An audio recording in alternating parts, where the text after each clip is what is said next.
Watch me now. Watch me now.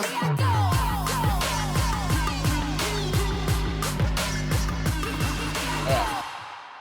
Welcome back to my next episode of Big Business Energy. Today, my guest is Courtney Eardley, and welcome to the podcast. Thank you for having me. Thank you for coming on. It's been a long time. Do you just want to tell people, just so we can get started, how we actually met? Oh gosh, I must have been like a while ago now. We first met during, was it the photo shoot?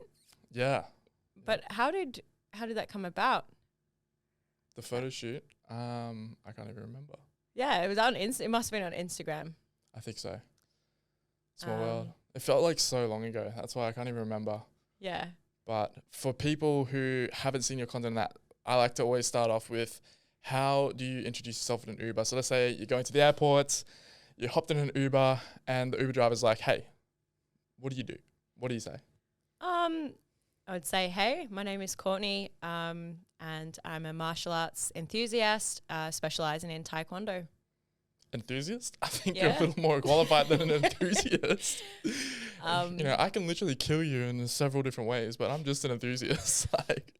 Yeah, I have done it for many, many years, 17 to be exact. Whew. But I'd still go with an enthusiast, martial arts enthusiast. I hope after doing it for 17 years, you are an enthusiast. Yeah, I could say athlete, Taekwondo athlete. Yeah, amazing. So run us through so for people who don't know that, what does that involve? A lot of dedication. So I used to fight for Great Britain. Amazing. I used to live in the UK.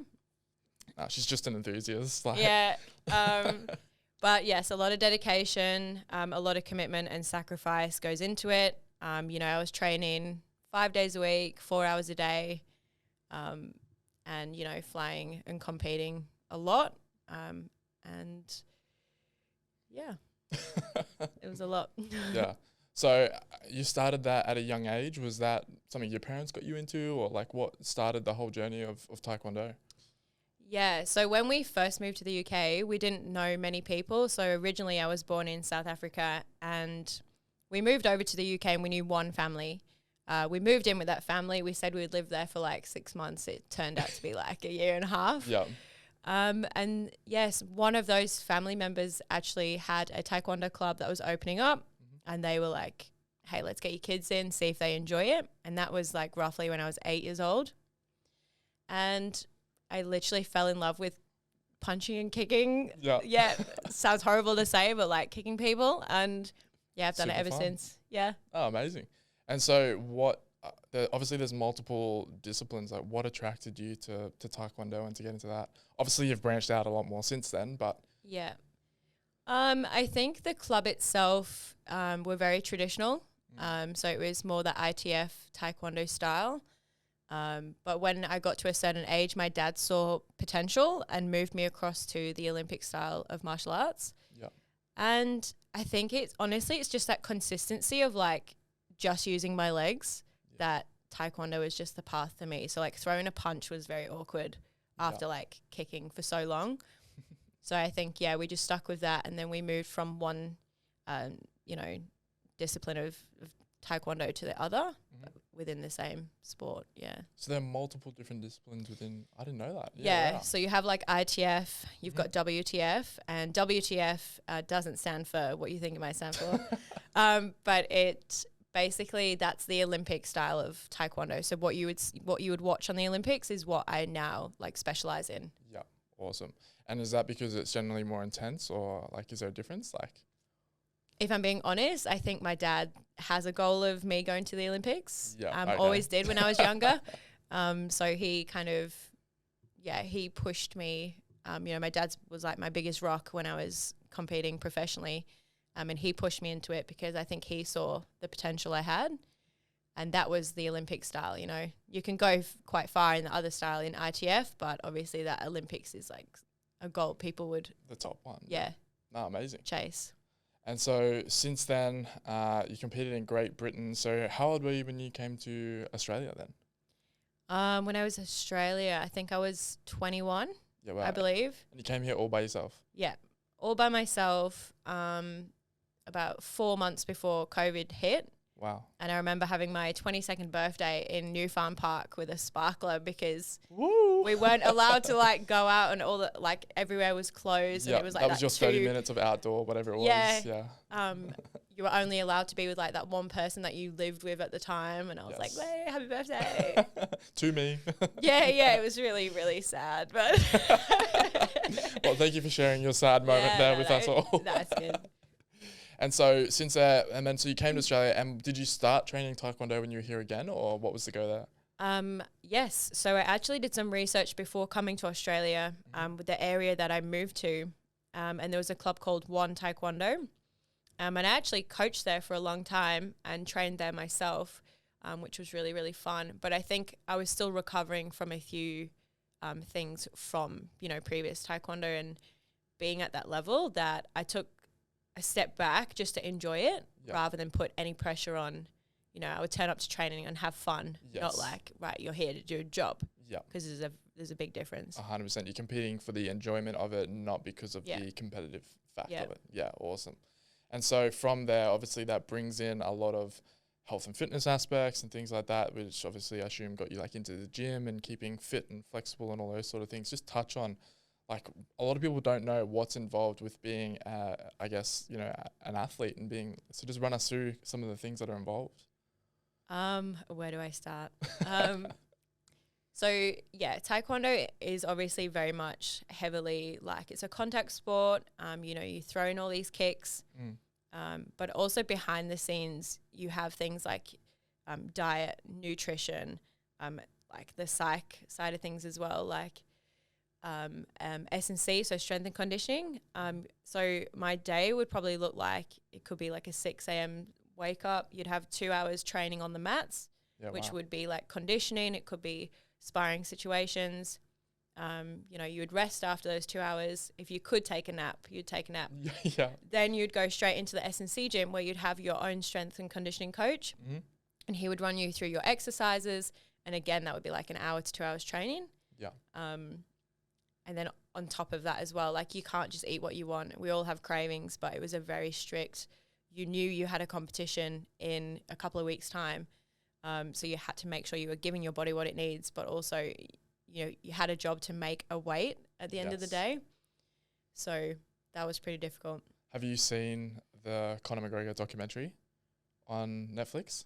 Oh, I haven't. No? He stresses me out, I'm not going to lie. Yeah, no, which is fair. But like, also like, I feel like that was the first time I feel a lot of people, unless they're not involved in the world, were able to see the behind the scenes of what it takes to be an elite level athlete, especially in fighting and that. And they show the weight cuts that they have to do, the drastic weight cuts, the sitting in these saunas after saunas and saunas of all different sorts of different things, just to be able to like drop the water weight and that. And it's like, this guy literally looks miserable. And you're like, I can only imagine, like, and this is just one person. Everyone, I assume, there's multiple people that go through it, right? Like, dropping weight is tough. Like, and I think a lot of people underestimate exactly, especially when you're meant to be performing at your best, but you're also kind of like at your worst in a way. Like, you know what I mean? You're like at you feel so you're depleted. at your worst. Yeah. My worst experience with weight making was the university games. So you get selected by your university at the time, and it was in Taipei. And I was selected to do minus 49 kilograms. Bearing in mind, I weigh 60 now, and that's like a healthy weight. Wow. Yeah. At the time, I was probably sitting around 54, so even that's like a big drop. I did weeks on end of dieting. Then you would drop your carbohydrates to less than 50 grams, which is like two apples. Yeah. Like for anyone that doesn't work in carbohydrates, like nothing. That's it. You could lick a wall and like go over, the, like. Yeah. You could wave a coffee under your nose. Yeah, you'd be like, oh, there goes 10 grams of carbs. I did on the day of weighing as well. Oh, this is like, and you don't drink or eat like 48 hours before. There was nothing left in me. I was in a sauna for 3 hours with Taiwanese people, naked. Wow. They were naked. I was like in 6 layers. So it was so awkward, and you're just so out of it. You go out, you dry yourself, you get back in again. Like, and I would do that. And after like an hour, I would drop like 0.2. And it's so disheartening. And then your coach is looking at you like, And you're just not back in and you're back in and you're like, you can't even cry. Like your body has no tears inside. There's no liquids left in you. Yeah. I mean, hey, I think a 45-minute sauna at like the City Cave where it's all like nice and I've got my music going is like difficult. So like, I can only imagine after 3 hours. Like, I have PTSD with nice saunas now because I get in, I'm like, oh my God, I'm like looking at the time. Bringing you back to the feels. You're like, nope. But yeah, I've seen, and you know, the MMA fighters out there, like they're still doing it. They're still cutting like ridiculous amounts of weights. Like crazy, hey? Yeah. I won't be doing that again anytime soon. Yeah, so on that note, like what is, I guess, the goal? Like where do you sort of see it going? Like is the Olympics still on the cards? Like what are you sort of thinking? Because it is in Brisbane, by the way. I just wanted to... I know. Don't tell my dad. Yeah. He's already got tickets. He's staying at yours, he's saying. Like. I think there is definitely no pressure to be at that level again. It was a lot of sacrifice. But in December, I was kind of roped in to do a boxing charity event and throw some hands. Cool. Which really put me out of my comfort zone because like my comfort is my legs. Yeah. And after that, or during that, I was training outside of any normal gym. It was in a private dojo. And I met this amazing bunch of people, and they all come from different martial arts. So we've got like Muay Thai fighters in there. That's awesome. We've got like people like BJJ, Jiu-Jitsu. Like it's just, and me being me, I was like, I want to try this. Yes. So since December, I've like dived into like the MMA world. I'm now like learning how to, you know, wrestle, striking, and not just use my legs. Yes. So it's very exciting. But yeah, definitely no pressure to like, you know, do anything. Compete or even, like look at being a top level athlete at the moment. Have you thought about it? Always, every day. I have like, we have fights in the dojo and I'm like, oh, if there was a ref involved, I would have won that. Still no competition, but I definitely won. Yeah, that's it. Yeah, I totally would have kicked your ass sort of thing. Yeah, you tapped out, so. And I guess, like what would be your experience, like obviously for the most part, it's a very, I guess, male-dominated, combat sports in general are very male-dominated. How's your experience been being a, you know, this cool woman just walking into here and being like, basically, I'm going to fuck up these guys, like... You are 100% right. It's very male-dominated. You know, it's always going to be as well, but I think we are pushing to get female athletes in. Definitely. And I think you can see that as well as the evolution of the fighting industry evolves. Yeah. But I love it. Like, it's who I am, and I've been brought up since, like I say, since I was 8. I was fighting my older brother, like I've always been fighting men. Yeah. And the thing is, like, everyone that I've ever fought, especially been, you know, a man that's taller than me, that's heavier than me, they've always shown me respect as well, and I love that. But yeah, I love it. I get stuck in. I look at this guy and think, oh my God, Courtney, your head's getting taken off. But then at the same time, I'm like, get me in there. Yeah. Yeah. Like, you're like, I'm going to try and do the same thing to him, right? Yeah. Like, yeah, exactly. I'm like, look, I'll either go to sleep, I'll tap out, or I'm going to nap. So, it's fine. Okay. I'm glad. I'll deal with one any of those three things. outcomes, We're happy. Yeah. Cool. So from that aspect, I guess, then what would you, I guess, say to then any like females or women or people in general, really? Because I think anyone, because for myself even, like since February where I had a mate who competed in his first Muay Thai, I guess, fight, and I went to watch it and he's like, you need to try it. Like, just trust me and just go do it. And then I went, and then since then, I've literally fell in love with it, like Muay Thai, boxing, and it's like so fun, but just like the people you meet, the confidence you meet, the mentality aspect of it, I find as well, of like, just like you said, you get humbled very, very quickly, but it's also that fact of after you put yourself through that, I feel like now I can like go like, conquer the world. Like, you feel great, hey? Yeah, and it's like, what would your advice be to anyone who, I guess, wants to try any combat sports or a little bit scared of it? Yeah. Honestly, it's like everything else in life. You know, you just have to take that leap. What is the worst that can happen? You go into, you know, your local club, you don't enjoy it, that's fine, but you can say you've tried it. I would say not even to be nervous as well. A lot of these places that you go into, you've got, the coaches, the professionals, they know exactly what they're doing. They won't put you in a situation where it's dangerous. Yeah. Also, if you are a little bit nervous, take a friend. Go in with someone that, you feel comfortable with. But yeah, just try not be nervous. Just take that little step. When we were kids, we would dive into everything when we were younger. We wouldn't even think twice about it. Yeah. Like have that mentality of, oh, this looks really fun, I'm going to do it. Not, 100%. oh, I wonder what Gary over there in the corner is going to think of me. I'm a white belt. Like, yeah. And like you say, it's very humbling once you get in there. A lot of these fighters that were actually they're very helpful. They will actually come to you and say, hey, let me show you this technique, or let me help you, rather than there's no like tall poppy syndrome.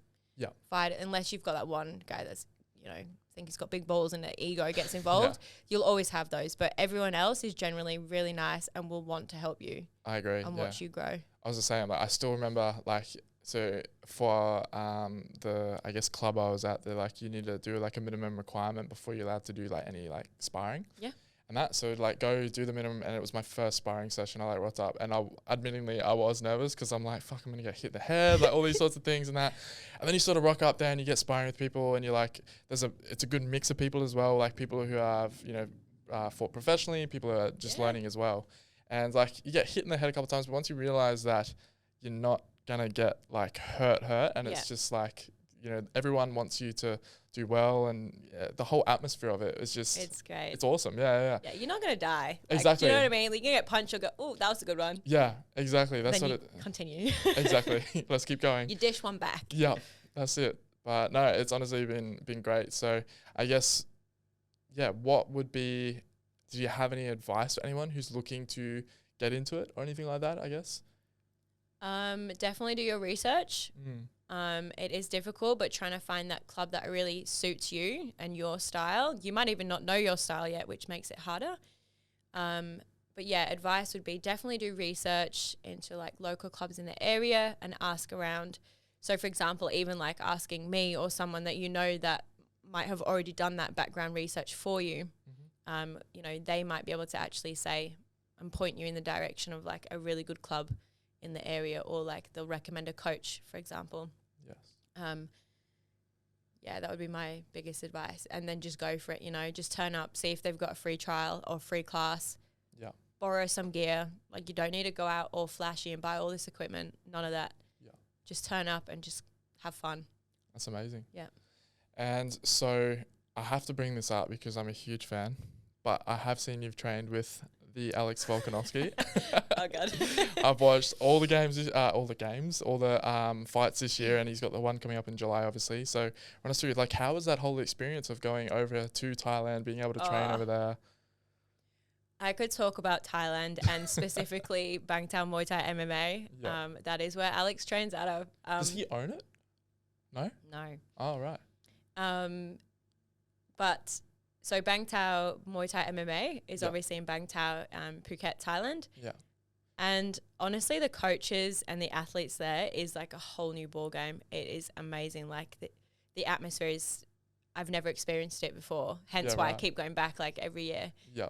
And yeah, when I found out Alex was going to be there, that was actually my first time doing, I'm pretty sure he ran the MMA technique class. Yeah, right. I was talking about nerves. I was nervous. I'm pretty sure everyone else in that class was nervous. Yeah.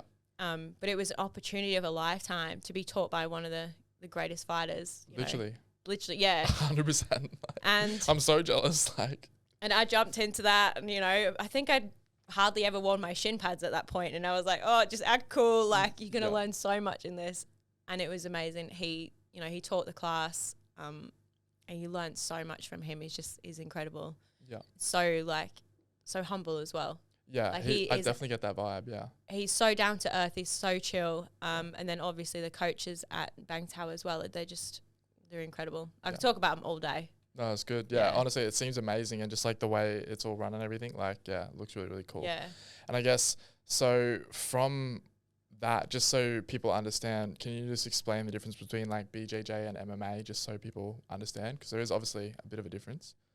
Yeah, so I'm probably not going to answer this too well, but MMA is kind of like there's certain things that you're allowed to do, You've got your striking involved. You've got your wrestling involved. The grappling, the jiu-jitsu side of things as well, that ground control. But when it comes to just like Brazilian jiu-jitsu, that is like your no-gi or your gi, that is very much like that wrestling / grappling side of things. Yeah. So there's limitations, they're definitely different sports. Yeah, but they're not going to start punching you on the head when they've got like top control or yeah, anything like that. So like, in Brazilian jiu-jitsu, you can't be going there, have flying side kick, elbow, none of that. But yeah, with the I guess MMA is pretty much that. I call it like all-round ninja training. Like you use everything. It's pretty brutal, like when you're in it. But you say all-round ninja training? Yeah. Like you are, if you're doing MMA, you are a ninja. Like you're throwing elbows, you're throwing knees. You're like, yeah. I love that. Yeah. Ninja. There you go. You should put that in your bio. It might be in my bio. So on that note, I also wanted to talk about, you've developed quite a large following and presence in this world and this community of mixed martial arts. Like, just tell someone and give some advice for someone who's looking to grow that as well and get into that aspect. Because you upload a lot. In the past month, it's definitely skyrocketed. But so are you asking, for example, like someone who's like me, who wants to grow their Instagram, or? I mean, I think you're your own individual person. I think you're very unique in that element. But I think anyone who's looking to, I guess, upload every, and just be consistent, those sorts of things. Like any advice for like social media, I guess. Okay, my advice for social media is definitely consistency. Being consistent is key. So I'll be open. I've posted 1 reel a day for the last 4 weeks, and I've logged it all. I've got screenshots. I've got my little notebook. It's That's like hectic. my trusty notebook. And also posting once a day can be quite tough, but also the biggest thing is actually posting content that your viewers want to see. So I think I would fall under the trap of, I'd go, oh, that's cool, I want to post it. Whereas that's giving no one value.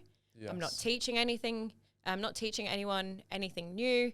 It's all about giving. Like, you have to give to the people that are watching. And that's where you get those likes, those comments, those shares. Definitely.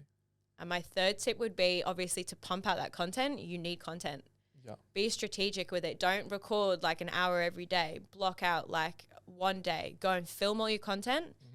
And then throughout the week, you can drip feed it. You can edit it and stuff like that. That keeps that time management on point. And you, like you say, that social life, like you can still go out and see your friends and stuff, because that's very important too. Yeah. So don't be consumed. Literally. So how do you like fit it all in between, like you said, all the training, the eating, the everything else you got to do, work, life, like what's the go? What's the secret? What's the magic unicorn dust that you've been having? Like, cheers to that. It's definitely time management. Yeah. I am a lot busier. Like I do actually have a job as well. But I would say, you create your own time. It's very easy. Right now, we could have said, hey, I'm busy.